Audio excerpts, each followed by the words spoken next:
A lazy but ambitious man had decided to live his full potential and scheduled his day. It looked something like this.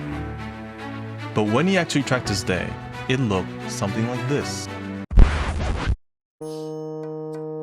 No matter how hard he tried, he'd always come running back to day one. But this cannot do. He listened to the podcast of top psychologists, billionaires, athletes, and invented a brand new plan which looked all like this. And as a result, his results was this. Oh wait, whoops. Sorry, wrong image. Then he'd say, I'm not the version of myself I wanted to be. This isn't laziness. Laziness is when people don't care about their success. What this man has is far more simple. He's pressing the accelerator while keeping his foot on the brakes. You see, when the body is stressed, the brain does not look for new projects or self-development. Instead, it looks for more threats. And it's very good at that. It finds everything that could go wrong in life and reports it to the body, where the body panics and hits the brakes. That's why we sometimes feel stuck or frozen, even over a simple task. If you want to stay active, achieve your goals, and stay productive, the first thing we need to learn is how to control our stress response. Today, I'll show you 7 psychological habits that you can apply within 20 seconds that'll instantly break these stress loops and make your actions easier. If you need a user's manual on how the human mind works, you came to the right place.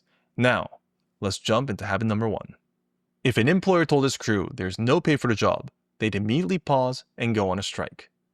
The brain does the same thing. If it doesn't perceive any rewards, it immediately pauses and goes on strike. Rewards are a currency we pay our brains to do, which is why we must persuade our brains that there is a strong payoff for our tasks. But if you can't please a mistress with a good logical reason, then you can use the 5 cents method.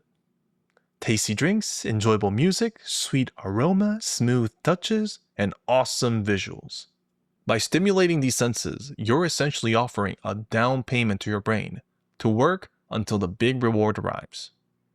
Once you begin to use drinks and music to lure yourself to the desk, you need to be able to focus. And here's a habit you probably never heard of that'll help you focus instantly.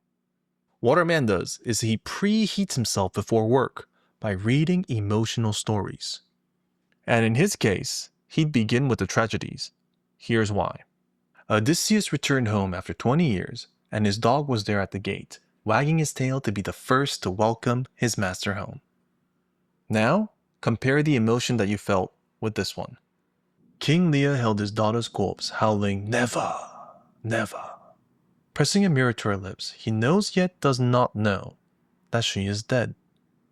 When you hear this, you'd immediately notice that your attention sharpened through an artificial sense of urgency. Because tragedies push us beyond our deadlines without us actually crossing it. That's why when you listen to any motivational stories, you'll notice that it doesn't start with, "I worked hard and it worked out, haha." It's always someone who thinks they're not the best version of themselves, or failed their potential, or doesn't know how to recycle their past years of effort. They're using tragedies to sharpen our attention. That's when they show the method. Start small, build proof, grow stronger, and become someone reality can't ignore. Tragedies are a good way to focus. And regarding focus, it's also a win condition to lower our costs. Third habit. Our man would never slouch. He'd always start the morning by stretching out his arms like a bear for 10 to 15 seconds until he feels the right tension. You see, the body has its own language and it sure doesn't speak English. When you slouch, especially in front of a desk or monitor, you're telling your body to turn on low battery mode. But if you open up and stretch like this, you're telling it to run, run, run. This is especially common because modern life is sitting life. Most of our tasks are designed so that we slouch over time to finish them. Which is why if you can't concentrate, it could be a signal from your brain to take a few stretches, or better yet, a short walk. Because concentration isn't measured by willpower, it's measured by good physiology. Once you begin to focus on your work, the danger now is interruption. One wrong call from a smartphone leads to a short check to your calendar, which leads to anxious thoughts about the future, which leads to the brain wanting stress relief, which leads to watching a video or playing around when tasks are due. One small disruption can open many loops in our brain that our brain keeps pestering us to close while we have to focus on our task. To prevent this, we can use something called the single notepad rule. When distracting thoughts appear, try writing them down on a piece of paper and put it where you can't see it. Then, try focusing on your main task to see if there's a difference. This temporarily closes the loop, letting your brain feel less pressure to notify you because that job has been outsourced to the note. But if you still can't concentrate, no matter what you do, it could be because you've been in the same environment for too long. It happens to the best of us. A random accident that leads to a major financial setback, a lost relationship, or simple things that just don't go our way. Over time, your environment, your room, your workplace fills with reminders of those negative experiences, and the thoughts spiral out of control. In this case, you want to change your environment. Go to a new neighborhood, find a new cafe, anywhere you haven't been. This will help you reset and shift focus from old negative thoughts to new perspectives, increasing clarity and concentration. And when you feel fresh, here's a habit that'll keep your mind on track. What you do is make templates for clear, repeatable goals. 10 push-up posters for morning wake-ups, colored vegetables on the kitchen wall, and after we finish eating, a note that says, go for a 20-minute walk. Just as a car needs fuel to keep driving, our brain runs on reminders to keep moving. Because the real battle in establishing a good habit is a memory problem, not a willpower problem.